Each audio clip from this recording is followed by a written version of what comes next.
Tiga kejadian yang bisa saja tidak menjadikan Sultan Muhammad Al-Fatih tidak menjadi penakluk kota Konstantinopel, ibu kota Romawi Timur.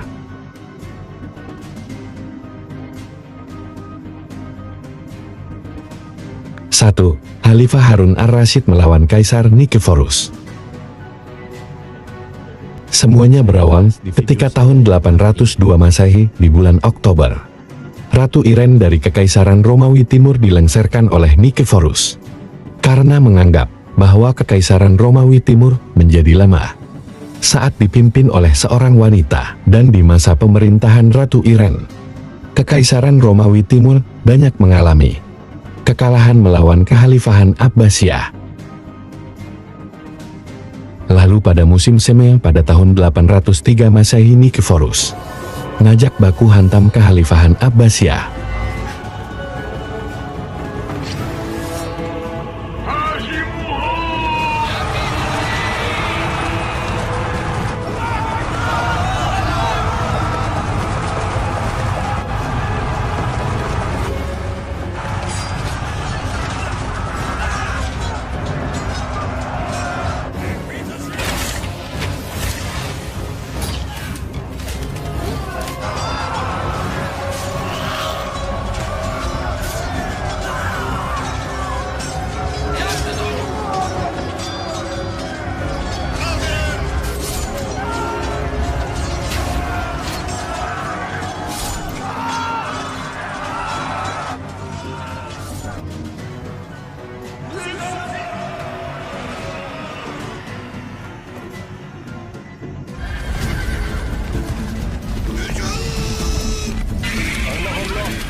Singkat cerita, pasukan yang dipimpin oleh Nikephorus pun kalah. Dan Nikephorus mengemis gencatan senjata kepada Khalifah Harun ar-Rasyid. Dan Harun ar-Rasyid pun menyetujuinya dengan syarat Kekaisaran Romawi Timur harus membayar jizyah kepada Kekhalifahan Abbasiyah, dan Nikephorus pun menyetujuinya syarat tersebut. Lalu setelah peperangan berakhir, Khalifah Harun ar-Rasyid dirawat selama beberapa bulan karena luka saat perang melawan Romawi Timur. Tidak menyia-nyiakan kesempatan tersebut, Nikephorus mengumpulkan pasukannya untuk bersiap-siap menyerang Kekhalifahan Abbasiyah.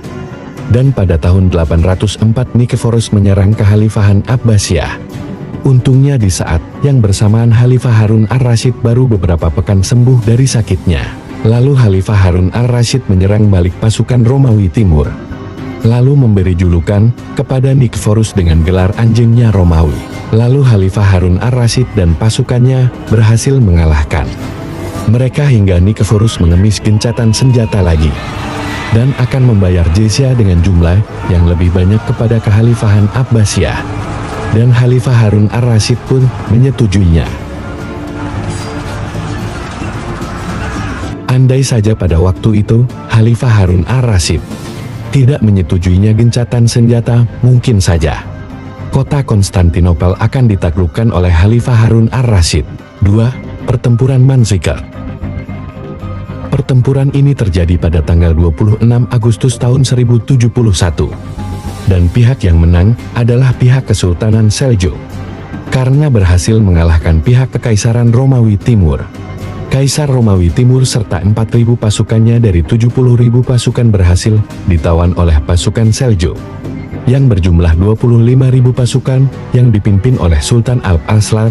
Dan secara tidak langsung, Sultan Aslan telah menaklukkan Kekaisaran Romawi Timur dengan cara menawan kaisar yang kalah. Tapi Sultan Aslan bertanya kepada Kaisar Romawi Timur yang bernama Diogenes, "Sultan Aslan, Kalau seandainya kamu yang menang, dan aku yang kalah, maka apa yang akan kamu lakukan? Kaisar Diogenes. Mungkin aku akan membunuhmu, dan menyeret jasadmu hingga ke kota Konstantinopel. Dan menggantungkan jasadmu di gerbang kota Konstantinopel. Sultan Aslam. Oh begitu, kalau begitu aku akan melakukan hal yang lebih memalukan dari hal itu. Mendengar perkataan Sultan, Kaisar langsung cemas dan berkeringat dingin. Sultan Aslam, aku akan membebaskan kamu dan pasukanmu dengan syarat. Kamu harus membawa tiang bendera bertuliskan La ilaha illallah Muhammadur Rasulullah hingga sampai di kota Konstantinopel. Tanpa pikir panjang Kaisar pun menyetujuinya, dan Kaisar dan pasukannya kembali ke kota Konstantinopel. Dengan membawa tiang bendera bertuliskan La ilaha illallah Muhammadur Rasulullah dan setelah sampai di kota Konstantinopel, Kaisar Diogenes pun dibunuh 2 bulan setelah sampai di kota Konstantinopel. Andaikan pada waktu itu, Sultan Aslan melakukan hal yang berbeda mungkin. Sultan Alp-Aslanlah yang akan menjadi penakluk kota Konstantinopel dan mengakhiri sejarah panjang Kekaisaran Romawi Timur. 3. Penjarahan kota Konstantinopel oleh pasukan salib. Peristiwa ini terjadi pada tahun 1204 pada masa Perang Salib keempat.